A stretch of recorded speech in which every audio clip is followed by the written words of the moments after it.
Elena left just as the fog was lifting off the harbor. She moved through the house with a terrifying calm, not slamming doors, not shouting, just systematically erasing herself from the rooms. She zipped her duffel bag with a sound that seemed to tear through the morning silence. Julian stood by the entryway, paralyzed, watching the woman he had promised to love forever turn into a stranger. Hold on just a moment before we continue. If this story is touching something in you, please take a second to like this video and subscribe. It genuinely makes a difference and helps me bring you more stories like this one. I also want to hear from you. Write in the comments. Where are you right now? Are you tucked away in a peaceful village where stars fill the sky, or surrounded by the hum and glow of a city that never sleeps? She looked at him one last time. Her expression wasn't filled with malice, but with a devastating exhaustion. She told him she was hollowed out, that she had nothing left to give, and she needed to find a version of herself that didn't exist in this house. Then she walked out. The front door clicked shut, a small sound that signaled the end of a decade.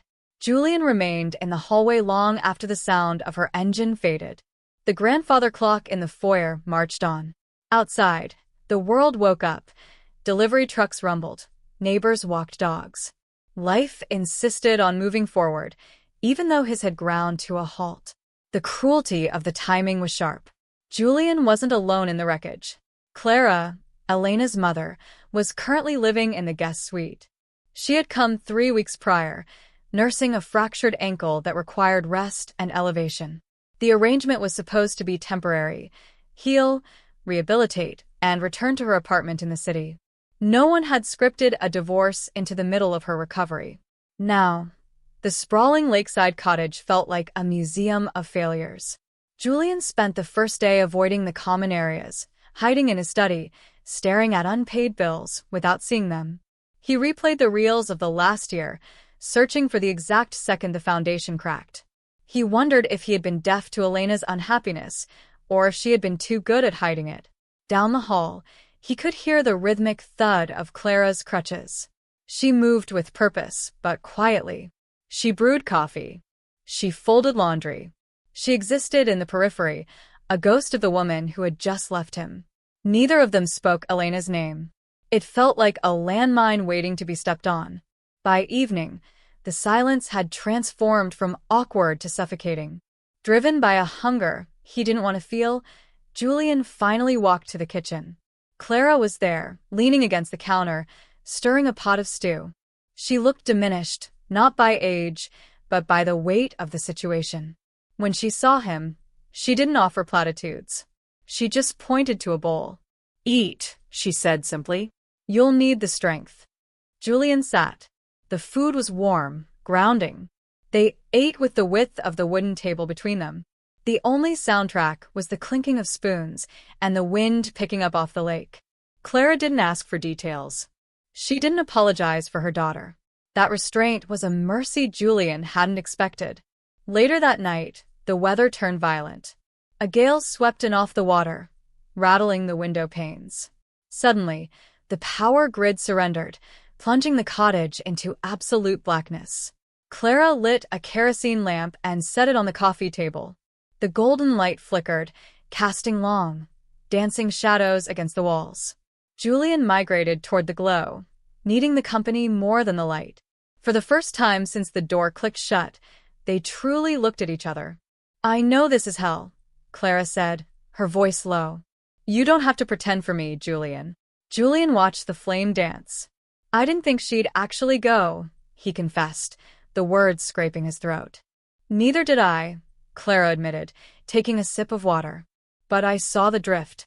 It's a slow fade, isn't it? Losing someone while they're still right there." That night, the dam broke. They didn't talk about who was right or wrong. They talked about the nature of loss.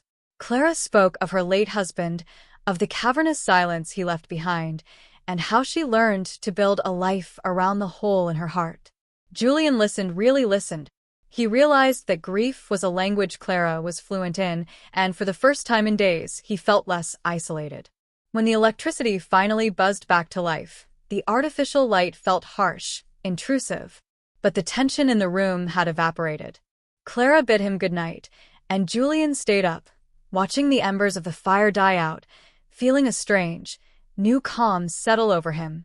The following week, the house found a new rhythm. Elena didn't call. Julian went back to the office, moving through his day like an automaton, but coming home felt different. It wasn't just a place of loss anymore. Clara was healing. She moved with less reliance on her crutches, taking over small tasks to feel useful. They fell into a routine that was surprisingly comfortable. Morning coffee, on the porch. Shared dinners. Conversations that wandered from politics to literature, bypassing the wreckage of the marriage entirely. Julian began to notice things he had ignored before. Clara's sharp wit, her stoic grace, the way she offered support by simply being present, never trying to fix his broken mood. One rainy Tuesday, Julian came home early, soaked and shivering. The house was warm, smelling of roasted garlic and rosemary. Clara was reading in the armchair. She looked up and smiled, a genuine, warm expression that reached her eyes. "You're home early," she noted. "Couldn't stare at the screen anymore," Julian admitted. They sat in the living room as the rain hammered the roof. The hours slipped away effortlessly. As Julian prepared for bed that night, a thought struck him that made him pause. He felt peaceful. It seemed impossible.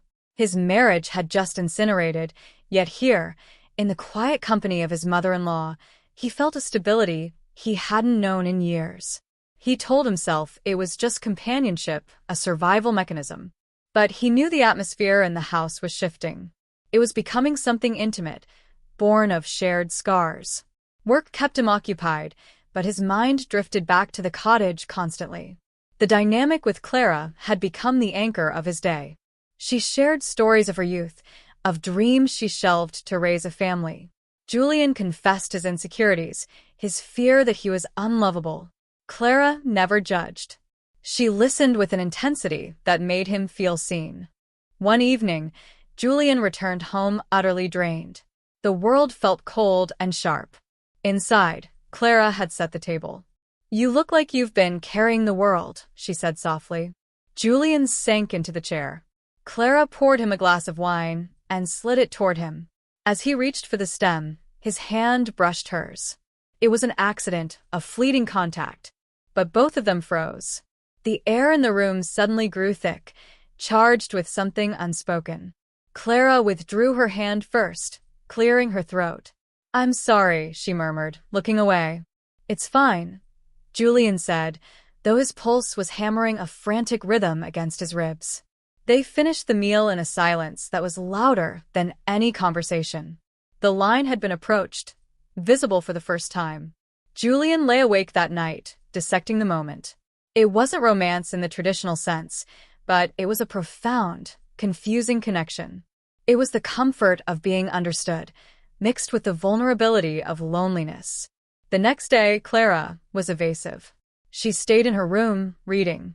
When she did emerge, she avoided eye contact. Julian felt a pang of rejection that surprised him. By late afternoon, Clara finally addressed the elephant in the room. This arrangement is getting complicated," she said, staring out at the lake. "I think my ankle is strong enough. I should go back to the city." The statement hit Julian like a physical blow. He wanted to protest, to tell her the house was too big for one person, but he knew she was right. "Maybe that's for the best," he lied. Their final evening was heavy with things unsaid. "You're a good man, Julian," Clara said quietly. "Don't let this harden you." "We both did the best we could," Julian replied. Clara retired early. Julian sat in the dark, wrestling with the confusing grief of losing the mother after losing the daughter. A soft knock on his bedroom door broke his trance. It was Clara. "I couldn't sleep," she whispered from the doorway. "Me neither." They stood there, separated by the threshold, two people shipwrecked on the same island. The emotional gravity pulled them toward each other, but history and morality held them back. "This isn't right," Clara said, her voice trembling. "I know," Julian replied. She looked at him for a long moment, a look of sorrow and affection, before turning away. The door clicked shut, sealing the moment in the past. The next morning, the separation began. Clara packed her bags. Julian loaded the car. The house felt like it was holding its breath. These weeks, they saved me, Clara admitted as she stood by the passenger door. I didn't expect that. You saved me too, Julian said, and he meant it. They stood close, the air vibrating between them. Then, Clara stepped back, offering a tight, brave smile. Be well, Julian. And then she was gone. The silence that followed was different than the one Elena had left. It was deeper, richer, but also lonelier. Julian tried to return to his life, but the colors seemed muted. He missed the sound of Clara's voice, the quiet solidarity of their evenings. A month later, his phone buzzed. It was Clara. I just needed to know you're all right, she said. I'm getting there. Julian smiled, the warmth returning to his chest. And you? Thinking, she replied. About everything. They met for coffee a week later. The cafe was noisy, filled with strangers and neutral ground. The tension of that night at the cottage had dissipated, replaced by a deep, enduring respect. We can't do this again, Clara said gently, touching her cup. But it wasn't a mistake. No, Julian agreed. It was a life raft. They parted ways outside the cafe. It felt final, but clean. There was no bitterness, only gratitude. Months later, standing in his kitchen, Julian realized he had learned to love the quiet again. He understood now that healing is rarely a straight line. Sometimes, the people who help us stand up aren't the ones who stay forever. Sometimes they are bridges, temporary, sturdy structures meant to carry us over the rushing water, getting us safely to the other side so we can walk the rest of the way alone. He no longer wondered about what might have been. He was simply thankful for what was.